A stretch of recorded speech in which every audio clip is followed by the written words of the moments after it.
Так, а це у нас рогаті пішли. Ці ще роги не підросли.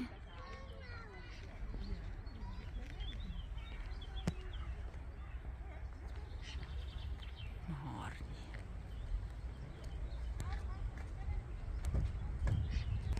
Щось ніде не написано, що за порода. Хто це взагалі? Хто знає, пишіть в коментарі.